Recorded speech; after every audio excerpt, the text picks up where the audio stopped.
25 janvier, Genèse, chapitre 50, verset 1, Exode, chapitre 2, verset 10. Joseph se jeta sur le visage de son père, pleura sur lui et l'embarrassa. Puis il ordonna aux médecins qui étaient à son service de l'embaumer. Ceux-ci embaumeront donc Saül. Ils y passeront 40 jours, le temps nécessaire à un embaumement, et les Égyptiens les pourront pendant 70 jours. Quand les jours de deuil furent écoulés, Joseph dit aux hauts fonctionnaires de la cour du Pharaon: Si vous voulez bien m'accorder cette faveur, portez à l'attention du Pharaon que mon père m'a fait prêter serment en disant: Me voici sur le point de mourir, j'ai fait creuser un tombeau au pays de Canaan. C'est là que vous m'enterrez. Maintenant donc, permettez-moi de monter pour ensevelir mon père, après quoi je reviendrai. Le Pharaon répondit à Joseph: Va t'enterrer ton père, comme il te l'a fait jurer. Joseph partit donc pour ensevelir son père, accompagné de tous les hauts fonctionnaires du Pharaon, des sénateurs de sa cour et de tous les autres responsables d'Égypte, ainsi que de toute sa famille, et celle de ses frères, toutes les familles de son père. Ils ne laissèrent dans le pays de Goshen que leurs enfants, leurs moutons, leurs chèvres et leurs bovins. Joseph fit le voyage, escorté et déchargé de leur équipage. Les convois ainsi formés étaient très impressionnants. Lorsqu'ils furent arrivés à l'aire d'Atad, située de l'autre côté du Jourdain, ils y célébrèrent des grandes funérailles très imposantes. Joseph mena d'eux pour son père pendant 7 jours. En voyant ces funérailles dans l'air d'Atad, les Cananéens qui habitaient les pays dirent: Ce doit être un deuil important pour les Égyptiens. C'est pourquoi on a nommé cet endroit de l'autre côté du Jourdain Aber Mitzrayim, deuil d'Égypte. Les fils de Jacob firent donc ce que leur père leur avait demandé. Ils les transportèrent au pays de Canaan et l'enterrèrent dans la caverne du champ de Macpéla qu'Abraham avait acheté avec les champs à Ephron des Héthites, comme propriété funéraire vis-à-vis des Mamré. Après avoir enterré son père, Joseph revint en Égypte avec ses frères et tous ceux qui l'avaient accompagné aux funérailles. Maintenant que leur père était mort, les frères de Joseph se dirent: Qui sait, peut-être Joseph se mettait-il à nous aider et à nous rendre tout le mal que nous lui avons fait. Alors ils lui envoyèrent un messager pour lui dire: Avant de mourir, ton père nous a donné cet ordre. Vous demanderez à Joseph: Voulez, je te prie, pardonner les crimes de tes frères et leurs péchés, car ils ont fait beaucoup de mal. Oui, je te prie, pardonne maintenant la faute des serviteurs du Dieu de ton père. En recevant ce message, Joseph se mit à pleurer. Ses frères virent en personne se jeter à ses pieds en disant: Nous sommes tes esclaves. Mais Joseph leur dit: N'ayez aucune crainte. Suis-je à la place de Dieu? Vous aviez projeté de me faire du mal, mais parce que vous avez fait, Dieu a projeté du bien en vous d'accomplir ce qui s'est réalisé à jour d'où, pour sauver la vie à un peuple nombreux.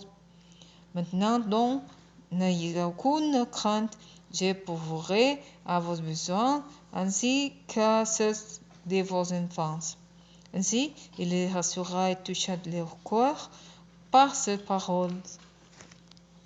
Joseph demeura en Égypte ainsi que la famille de son père. Il vécut 110 ans. Et vit les descendants d'Éphraïm jusqu'à la troisième génération. De plus, des enfants de Makir, fils de Manassé, furent remplacés sous ses genoux à leur naissance. À la fin de sa vie, il dit aux siens, je vais mourir, mais Dieu ne manquera pas d'intervenir en votre faveur et vous fera remonter de ses paix vers celui qui a promis par sa main à Abraham, à Isaac et à Jacob.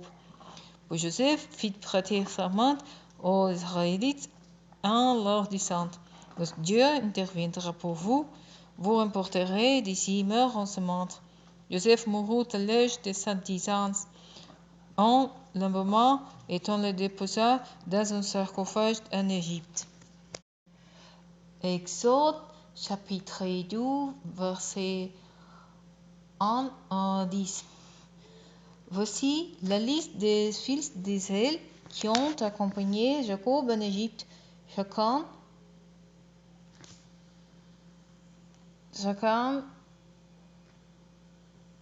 avec sa famille. Ruben, Simeon, Lévi et Juda, Issachar, Zebulon et Benjamin, Dan et Nephtali, Gad et Zér. Les descendants de Jacob étaient au nombre de 70 en tout, Joseph étant déjà en Égypte à ce moment-là. Joseph mourut ainsi que tous ses frères et toutes leurs générations. Les Israélites furent féconds, proliférant, se multiplièrent et devinrent de plus en plus puissantes, si bien que l'épée fut remplie. Un nouveau roi vint à pouvoir en Égypte. Il ne connaissait pas Joseph. Il dit à ce sujet, voyez, le peuple israélite est plus nombreux et plus puissant que nous. Il est temps d'aviser à son sujet pour qu'il cesse de se multiplier. Sinon, en cas de guerre, il risque de se ranger aux côtés de nos ennemis et de combattre contre nous pour quitter ensuite l'épée. Alors on imposa aux Israélites des chefs de corvée pour les accabler par des travaux forcés.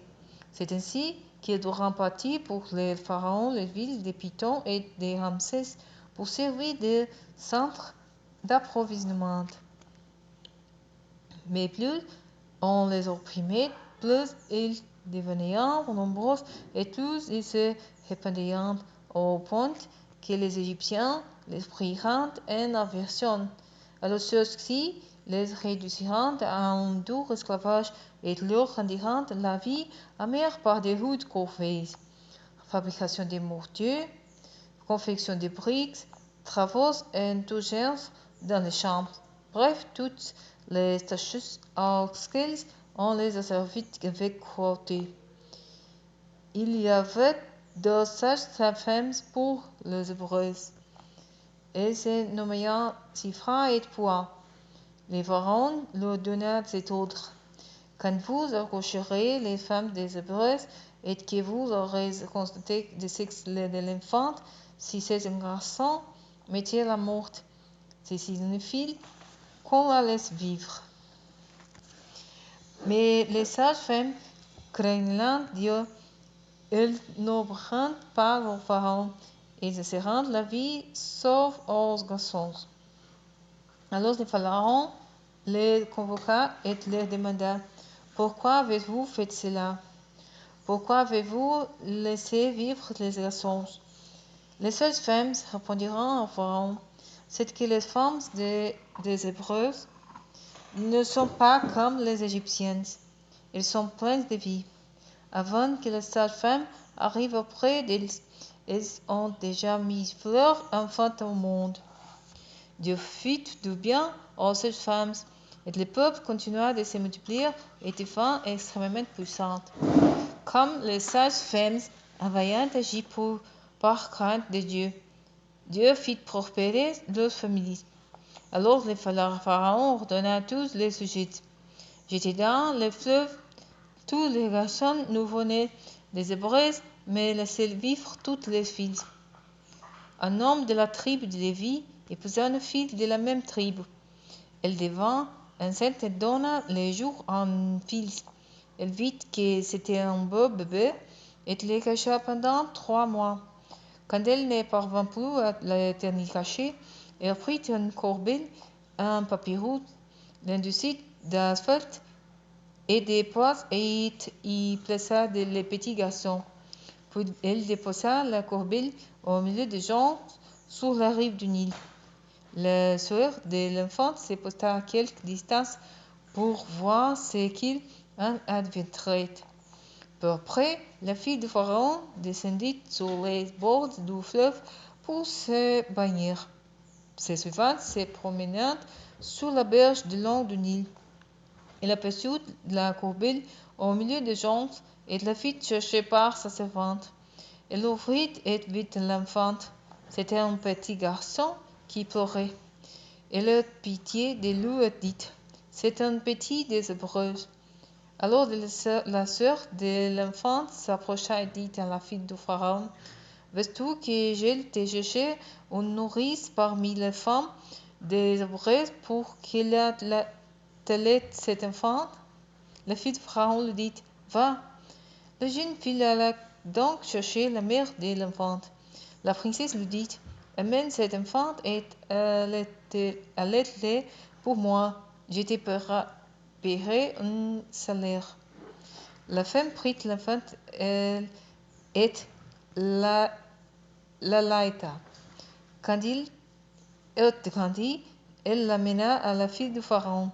Celle-ci l'adopta comme son fils et lui donna le nom de Moïse, sorti, car dit-elle: Je l'ai sorti de l'eau.